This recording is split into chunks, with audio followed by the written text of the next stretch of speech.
L'actualité sportive ne s'est pas limitée au titre mondial de Renaud Lavillenie et à l'introduction de la vidéo pour la Coupe du Monde 2018. La preuve par Le Monde.fr. Le Monde, mis à jour le, par Yomnik Ezufroui, Kevin Mayer et Renaud Lavillenie sont devenus champions du monde en salle. Oui, le PSG a réussi sa dernière répétition générale avant le match retour contre le Lille. Mais il s'est passé autre chose ce week-end dans le monde du sport. Et vous êtes peut-être passé à côté. Il n'est jamais facile de savoir quelle attitude adopter lorsqu'on joue au football contre quelqu'un d'important. Au Burundi, il vaut mieux s'assurer que le président marquera des buts et ne sera pas taclé. Deux responsables locaux en ont fait l'amère expérience. Fervent chrétien évangélique et ancien professeur de sport, Pierre Nkurunziza joue régulièrement au football avec son équipe, le FC Alléluia. Mais ce week-end, lors du match qui l'opposait au club de Kiremba, le président a été rudoyé, il est même, à front suprême, tombé au sol.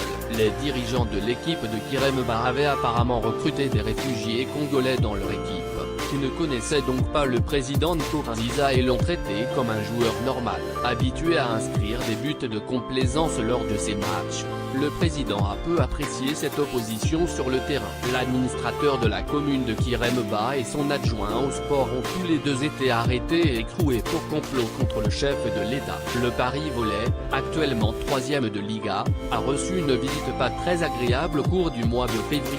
L'instance chargée de contrôler les finances des clubs s'est plongée dans les comptes et y a trouvé des irrégularités, un décalage entre la masse salariale réelle et celle déclarée aux instances de la Ligue. Un simple problème d'écriture comptable pour le président du club Michel Rougeron, qui pourrait bien mettre un terme à la saison du Paris Volley, 9 fois champion de France, la dernière fois en 2016.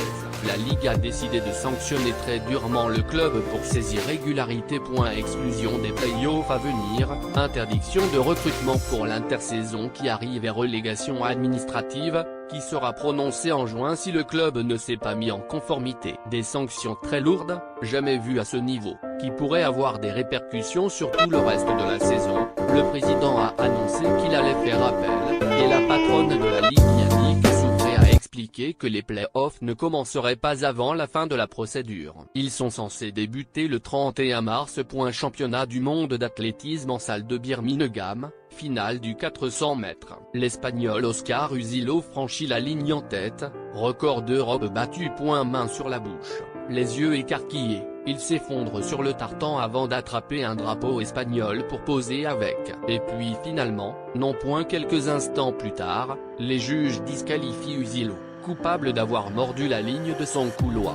Tant qu'ils y sont, ils disqualifient aussi le Dominicain Luglin Santos, arrivé deuxième. C'est donc le Tchèque Pavel Pazelak, qui a franchi la ligne en 3e position, qui remporte l'or. La veille, la sévérité des juges de cette compétition avait été illustrée de manière fort cocasse. Lors d'une série du 400 mètres, 5 athlètes étaient présents au départ.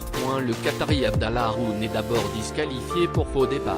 Les athlètes partent donc à 4, achèvent les 2 tours de piste, et sont tous les 4 disqualifiés. Là encore, on les accuse d'avoir, très légèrement, d'après les images, posé le pied sur la ligne du couloir.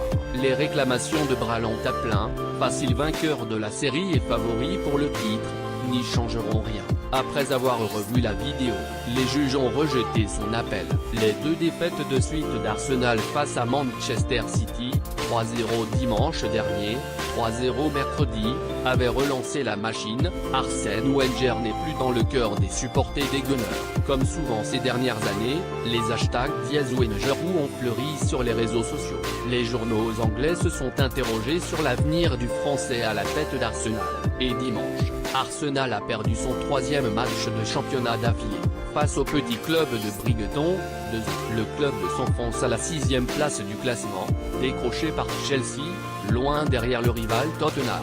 Une qualification pour la Ligue des Champions est désormais improbable, à moins d'une victoire en Ligue Europa, dernier espoir d'Arsenal de décrocher un titre cette saison. À la tête de l'équipe depuis 1996, recordman du nombre de matchs dirigés en Premier League, Wenger semble avoir perdu le soutien des supporters. Rio Ferdinand, ancien défenseur mythique de Manchester United, a signifié à ses 10 millions de followers qu'il trouvait, lui aussi, qu'Arsène Wenger s'accrochait à son poste plus que de raison, sans vouloir lui manquer de respect. Wenger qui s'accroche aussi longtemps à son poste me rappelle ma dernière année du côté de Queen's Park Rangers. En conférence de presse, Arsène Wenger a assuré qu'il était l'homme de la situation et qu'il était capable de renverser la tendance. Comme chaque semaine. Soi-disant convaincus par le projet sportif, Nicolas Guétan et Yannick Carrasco ont tous les deux quitté l'Atlético Madrid pour rejoindre le petit club chinois d'Alian Yifan, tout juste promu en Super League. Payé à prix d'or, 30 millions pour Carrasco, 18 pour son acolyte.